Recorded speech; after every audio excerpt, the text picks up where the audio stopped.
Matthew 5:10-12. If you don't have the Bible, come in front, let us pray for you. Ministers, come, let's pray for them. Blessed are they which are persecuted for righteousness' sake, for theirs is the kingdom of heaven.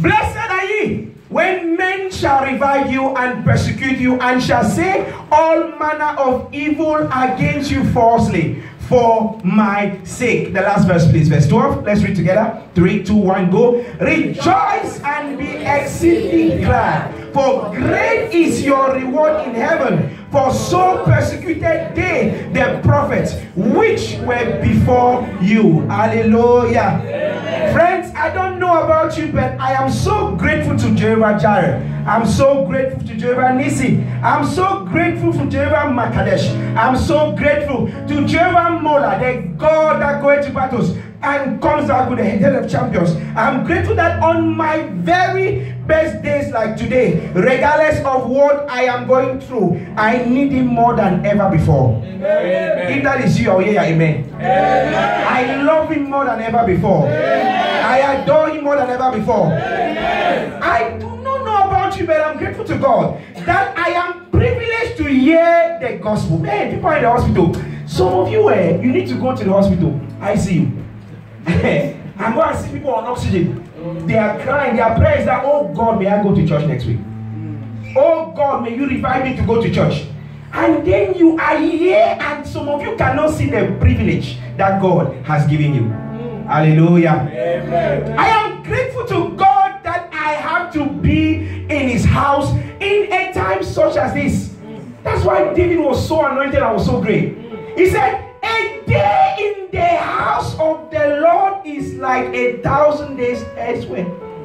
I was glad when I was told that we were going into the house of God. Hey, if you don't love God, I don't know who you love for. Hallelujah. Amen. I am so thankful to Jehovah that I don't come to church because I have to, but because I absolutely need to come to church. Someone said to me that pastor is because you're a pastor. I said, no, it's not because I'm a pastor. I was a minister in my previous church, right? I went to sometimes for 5 days a week. My wife was so tired of me. I will go and do all sort of things. I will do cleaning. I will do everything in church. Me. 5 days a week I go to church. So it is not because even in the previous church when you are that way, well, did I miss service? I cannot remember the last time I missed service. I cannot. Except I travel out of the country. Why? Because no matter what I face, I know that there will be a transitional period. Transitional periods, I said last week, they are not there to mock you. They are not there to make you look foolish. You know, David stood and he was anointed king. And then someone was anointed king. You go straight to the throne. Yes. He did not go to the throne. No. In fact, he did not have a place for a body. He had no settled accommodation. He lived in the forest. David began to wonder, say, God, I'm king. And I'm living in the forest. And there's another king on the throne. What is happening?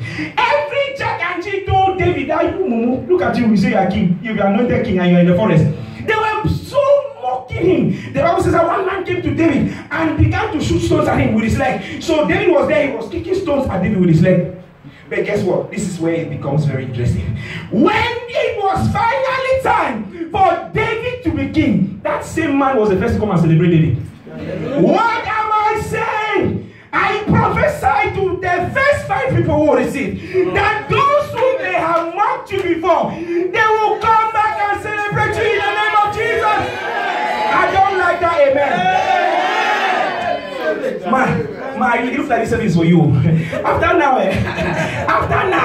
your testimonies will be so full.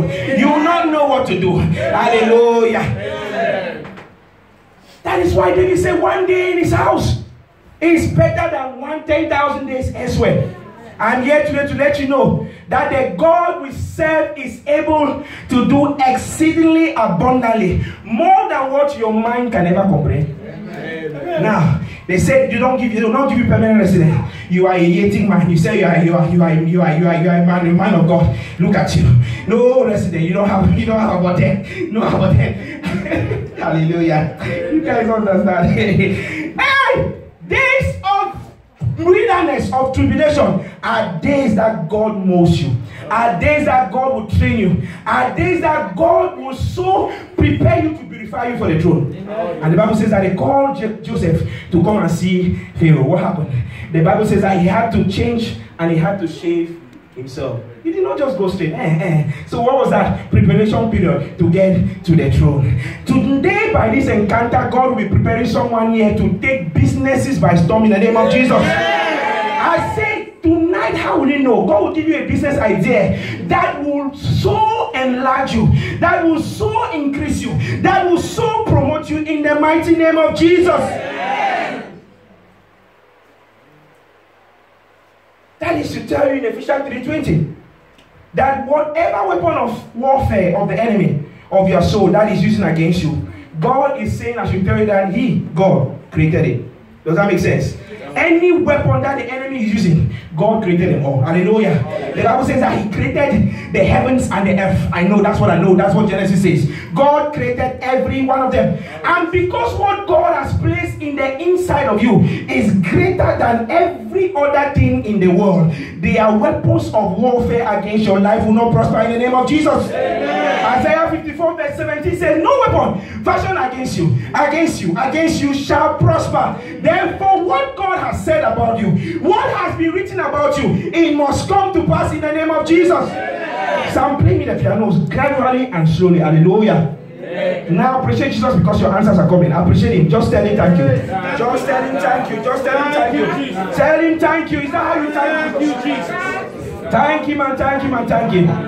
Thank Him and thank Him and thank Him. In the name of Jesus, we are praying. I've always told you that when you go to work, your boss gives you something, you say thank you. But you don't tell him thank you or her thank you before they give you. You tell them when they've given you. But in this kingdom, I would say you cannot be of this world and act like every other person in the world. You are in this world but not of this world. So in that world, at your job site, you thank them when they've given you. But in this kingdom, you thank God first. Does that make sense? You thank, every one of us will say that, but when it comes to that time, we don't thank God enough. Hallelujah. Receive the baptism of thanksgiving in the name of Jesus. I don't care what negative report you have been given. I declare that after this encounter, you shall see them no more in the name of Jesus. I say you shall see them no more in the name of Jesus. I see a negative letter in the realm of the Spirit. I cancel it in the name of Jesus. I cancel it in the name of Jesus. I see a negative medical report. I cancel it in the name of Jesus. Thank you, Jesus. Touch someone and say, God is in control. God is in control. Say, God is bigger than your worries. God is bigger than your say, God is bigger than your fears. God is bigger than your say, God is bigger than that office that is holding what belongs to you. God is bigger than that office that is holding what belongs to you. I told God, sometimes you speak to God like your father. I said, God, sit down here, let's talk. Let's have a chat. Enough is enough. I said, did you not create the home office? Yes. Because when you speak, you hear very clearly. Did you not create those working at the home office? Okay, say yes. Did you not say I'll go around the world? He say yes. What are you waiting for? Hallelujah. Amen. Once you pray your part, you don't bargain. If you have a son and you say, my son, if you take first in your class, I'll give you a gold watch. As soon as the day of results comes, he comes back home. He is not asking for anything. Daddy, report card. Daddy, gold watch. There's no bargain there. It's already settled. Hallelujah. As you play your part this new month, celebrations shall not cease from your homes in the name of Jesus. I say celebrations shall not cease from your homes in the name of Jesus. You see, most of you don't even understand why you're going through or what you're going through. You don't understand why you're going through that challenge. You don't understand why people are mocking you. You don't understand that people think you're born for nothing. You don't understand that God is the orchestrator of the righteous. You don't understand that. Everything that you have been through is to prepare you for the end time. I know you don't like that kind of message. Everything that you are going through is to prepare you for the end time. Friends, you go to places and they teach you about how you'll be prosperous, how you'll be a millionaire, but they don't teach you how you have to prepare yourself for the coming of Christ. What shall it profit a man if he gains the whole world and loses his own soul. You will not go to the grave with millions. You will not go to the grave with the house. You will not go to the grave with all those goodies. The Bible says that heaven and earth will pass away, but my word remaineth forever. Amen. So when you are confronted with a problem, locate the verse. What is the Bible saying in my situation? What is the Bible saying in this problem? Once you locate your own verse, you are settled. Oh, yes. And you begin to take it like medication. When you go to the hospital, they give you tablets. They say, take this tablet morning, afternoon, evening. And before it is time, you're already taking it. And sometimes we take overdose. But only when we come in church, and we don't put the things of God into practice. Why? Because the Bible says that the truth that you know is what will set you free. So what is the strategy of the enemy? He knows that if you discover the truth from the word of God, every word of God is at their all guaranteed promises. But until you do them, you remember where you are. You must move forward this year in the name of Jesus. I hear this very clear, whether you believe or not.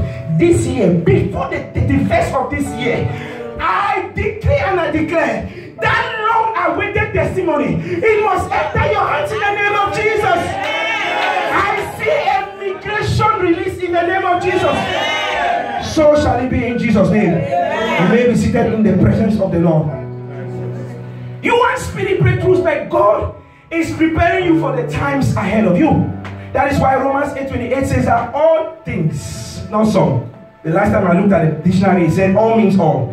All things work together for good for those who love God. That's why I keep saying about loving God. And I call according to his purpose. Many are the afflictions of the righteous, but the Lord taketh it from them all. Did he say you will not have affliction? No. You have affliction.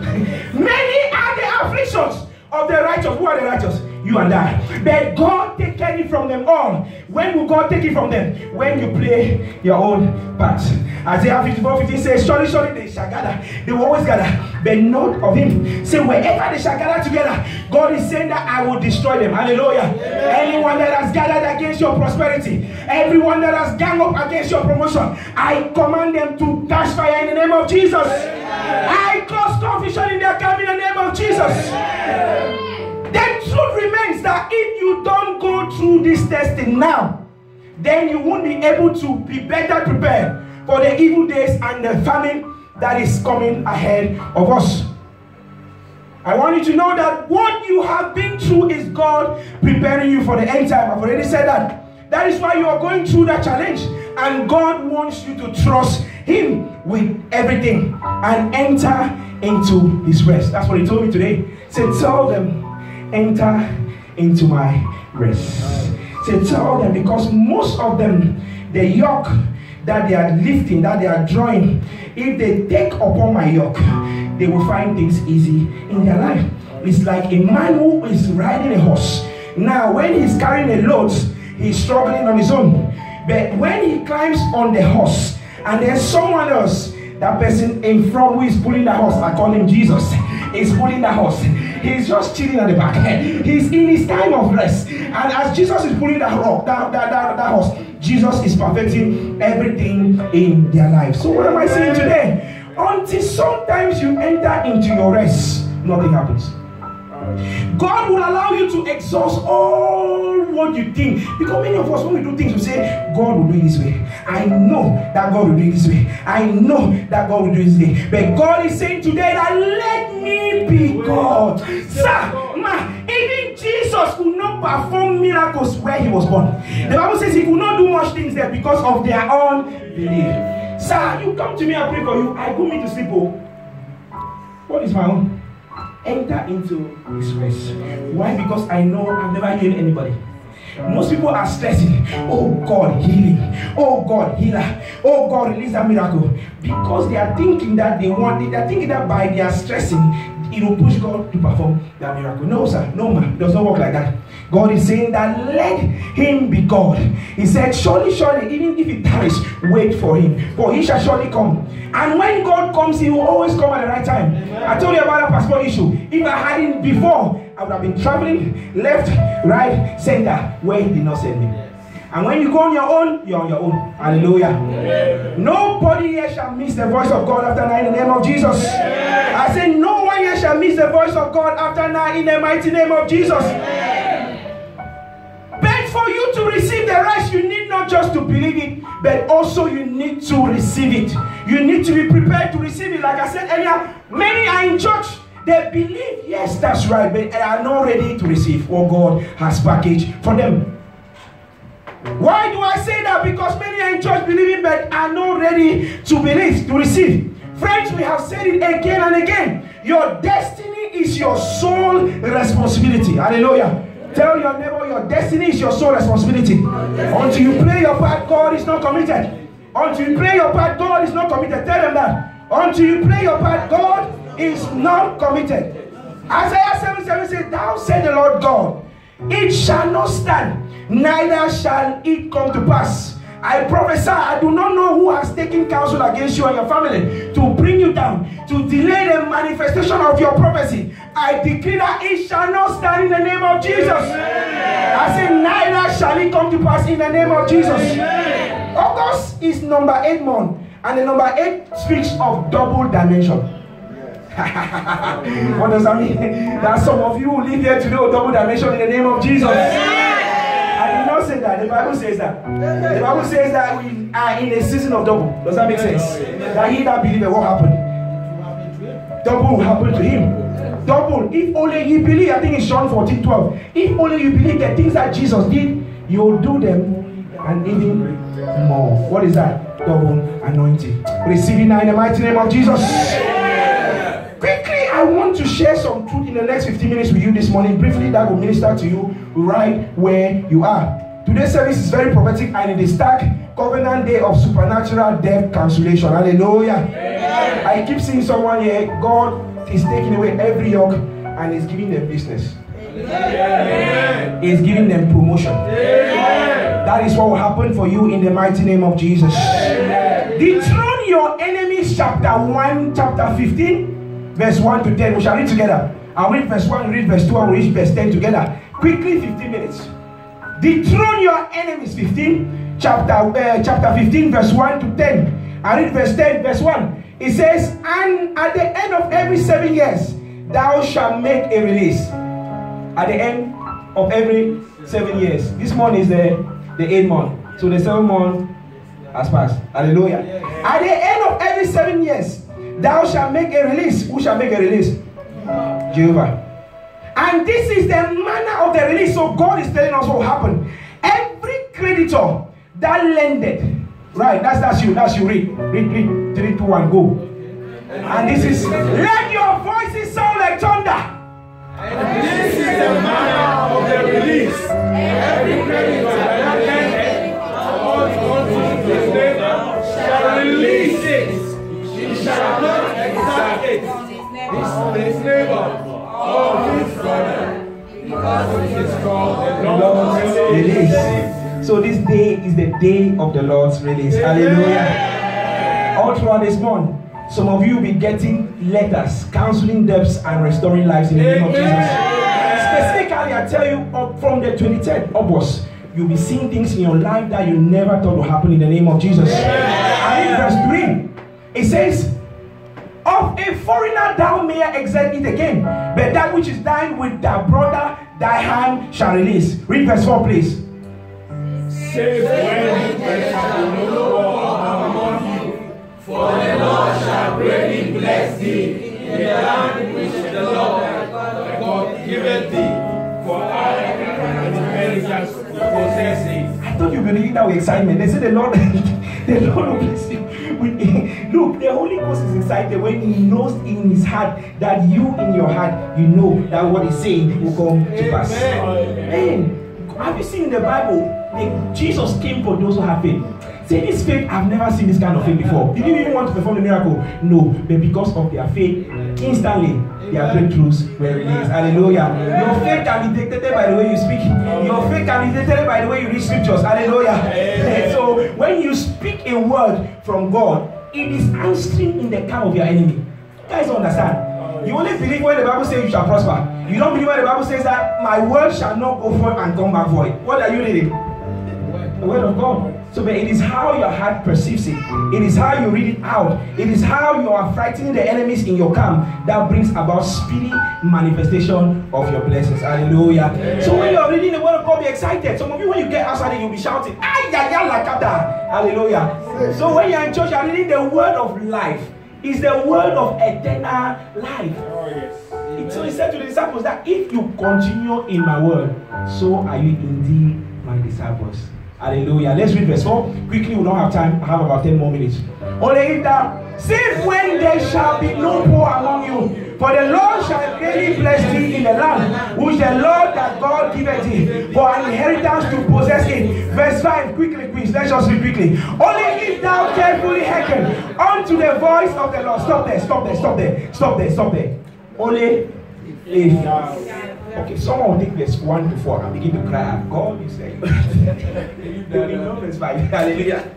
Don't ignore, that's fine. Don't worry, that's fine. Don't ignore verse 5. But what is he saying there? Only if thou carefully hearken, I will give you 10,000 pounds only if you pass what? Only. So that's a condition. That's a covenant. Only if thou carefully hearken unto the voice of the Lord thy God, to observe to do all these commandments which I command thee this day. Let's read. He will give us the commandments now. So for us to be able to walk into that place that I'm telling you now, we must follow what I'm saying there. Hallelujah. Verse 6. The next one, please. For the Lord thy God blessed thee, as he promised thee. Has God promised you anything here? Yes. The way you're answering. For the Lord that God blessed thee as he promised thee, and thou shalt lend unto many. Say condition number 1. Thou shalt lend unto many nations, but thou shalt not borrow. And thou shalt reign over many nations, but they shall not reign over thee. So when you borrow, you are going against the covenant. It's simple. Let's go to the next one. Please, projector, the next verse. We're running out of time. If there be among you a poor man, that's the next covenant. If there be among you a poor man of one of thy brethren within any of thy gates, in the land which the Lord thy God giveth thee, thou shalt not harden thy heart, nor shut thy hand from the poor brother. I end there because we don't have time. But how many conditions have we seen? The first one is say, if he blesses you, what happened? That you will give unto many nations. And the second one, you lend unto the poor. Hallelujah. Yeah. Say hallelujah. Yeah. So you must understand that God works according to calendar. From what we've read in the verse 1 of that chapter 15. Now, watch this quickly. From Joshua to the day of Pentecost is the 40th Jubilee. Which means from Pentecost to this year is the 70th Jubilee. What is Jubilee? Go and read your Bible. Jubilee simply means that what you have lost is given back to you. I don't like this assignment here. Read those verses well. Carry on when you go home, read them because you don't have time. When you get home, read that, the Holy Ghost will give you more understanding. Jubilee prophetically means that every debt is going to be cancelled. But for those who believe and for those who do those two covenants with God, they give unto the nations and they give unto the poor. Hallelujah. Jubilee prophetically means that everything taken from you and your family is going to come back to its original owner. Who is the original owner? You. Say me. Let the devil hear you. Jubilee means restoration.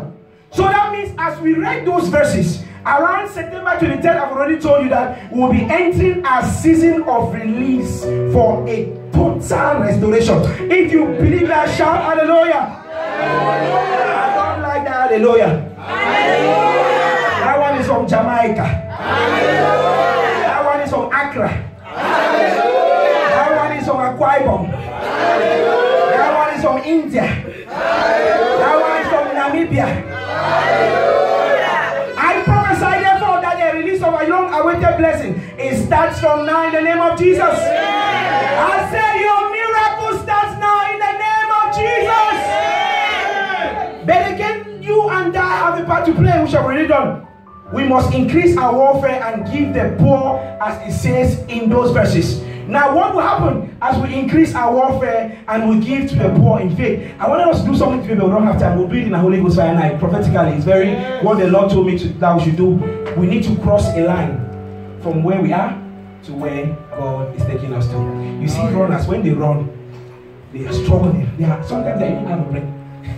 They don't even know how whether they will get to the finish line. But once they jump that finish line, disappointment, bye. Stagnation, bye. Tiredness, bye. Delay, bye. They are jumping into victory. They are jumping into rest. What are they seeing after that? The crown. As you jump into your next level, I prophesy that you will be the envy of your generation in the name of Jesus. I say what no one has ever done in your family, you will be the one to do it in the name of Jesus. God will be cancelling every debt in here in the mighty name of Jesus. Man, tonight just pray, God, the man of God spoke. That business, open my eyes to see the end of it. You open my eyes to see the end of it. You'll see yourself expanding business. You'll be so amazed by what God. They did not tell me anything if they know you as a Sister Gracie there beside you. Did you tell me anything? No. Hallelujah. Open your eyes tonight as I say and just pray, God, I want to see the end of that business, and you'll see what God will be doing for you. Everybody who owes you an apology, the Holy Ghost will give them no peace until they come and apologize after now in the name of Jesus. Now, we quickly as we round up, Hebrews 4:1-11. Hebrews 4:1-11. I need to round up. I have just 5 minutes. Let us therefore fear, lest a promise be left us of entering into his rest. The rest I'm talking about. Any of you should seem to come short of it. Verse 2 says, for unto us was the gospel preached, as well as unto them. But the word preached did not profit them, not being mixed with faith in them that heard it. You see what he's saying there? I'm giving you the word now in faith. Then what is he saying? That it did not profit some of them. Why? Because they took the word, they did not mix it with faith, and it did not, nothing happened. Hallelujah. I pray that none of you fail your generations in the name of Jesus. The Bible says that without faith it is impossible. That's why you see people are in church 30 years, 40 years. Nothing is happening. Who did this to you? Why are you still going if nothing is happening? Hallelujah. Why? Because the church has become a celebration ground. The church has become a place of meeting others, meeting friends. The church has become a place, it's like an event to some. They go to church not because they want to receive it, because it has become an event to them. Many people celebrate Christmas like an event, but others they say, no, I must be about my Father's business.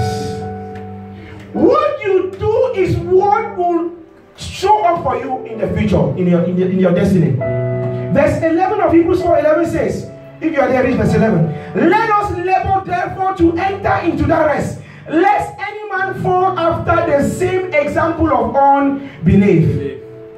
So we see from those verses why so many Christians die prematurely, why so many Christians end up in failure, why so many Christians, even after going to church every Sunday, every Wednesday, every Thursday, they are still broke. Why will I serve a God who does not give me what I want? Hallelujah. Why would I serve a God who cannot multiply what I have? Why would I serve a God who will not prosper me? Why would I serve a God who will not move me from one level to another? Year in, year out, I'm on the same level. And I'm not realizing that something has to change. Hallelujah. Amen. It only changed by the covenant that you have held with God until you play your part. So we see from the verse that so many Christians, they end up in worry. They end up in fear. Worry and fear is the greatest weapon of Satan to put believers in bondage, to put believers in failure. I prophesy that you and your family are exempted from any form of bondage in the name of Jesus. I say what put others in bondage will not oppose you in the name of Jesus. I say no one in your father's house can stop you in the name of Jesus. Right where you are, receive the grace to enter into his rest in the mighty name of Jesus. Anyone who wants you to cry after now, they will cry your cry in the precious name of Jesus. Quickly as I round up, Matthew 11:28. Come unto me, all ye that labor. And what happened? And are heavy landed. And I'll do what? I will give them rest. Hebrews 4:3 says, for we have believed, do enter that rest. And he has said, So I don't know anything like worry. If some of you call me when you have a problem, I don't know anything like worry. You must get to a point in your life where Christ remains Christ in every situation. Amen. When Jesus remains Jesus, no matter the affliction, no matter the bondage, you know that God will surely answer at the right time.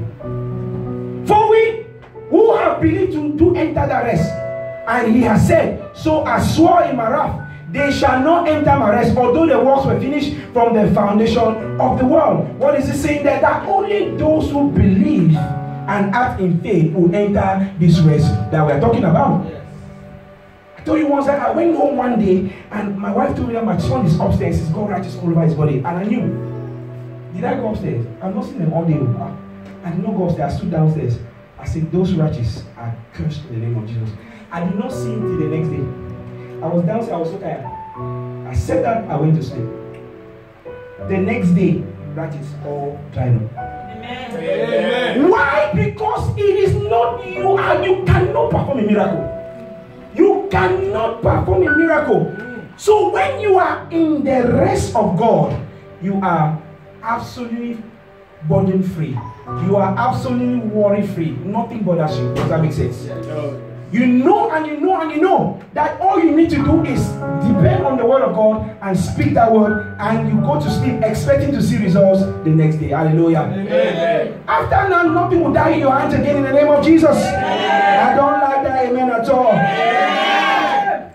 Hebrews 4:11 says, let us labor therefore to enter into that rest, lest any man fall after the same example of unbelief. The unbelief I was saying in the previous verse, that those who have unbelief will not enter the rest. What is he saying? So laboring here means praising God. Laboring means worshiping God. Laboring means reading your Bible. Laboring means doing the things of the Spirit. And once you do that, automatically you enter his rest. Hallelujah. Amen. How will I write an exam and fail? Why? What did it? What happened? Hallelujah. I know and I know and I know that he said he has made me the head and not the tail. So as I'm going for that exam, finito. I told you last week that a car I know has a problem. I took it for MOT. And I've already written on the website. I said this car, no advisory. I was not lying. I was acting by faith. I knew for a fact, and I took the car to that guy and I said to him, this car cannot fail. He said, look at this light. I said, Lala, this car cannot fail. I don't see any light. He said, don't you see this engine light, engine management light? I don't see. I don't see. I don't see. Don't you see the seatbelt? If without your seatbelt, that car will not pass. Seatbelt or no seatbelt, that car will pass. I said, this car cannot fail. It cannot fail. It cannot fail. It cannot fail. And I came the next day, I said, my car, this is your money. And then he said, this car, I don't understand. He said, the car, I'll give you the example, the car is so perfect. It rolled no advisories. Nothing with it, so I don't need to do anything with the car. I was talking by faith. Why? Because I've already entered his rest. I knew that as I speak, the Holy Ghost is gone ahead to perfect what he wants to do. Notice you cannot pay any debt by strength. That's why some people lose their homes anyhow.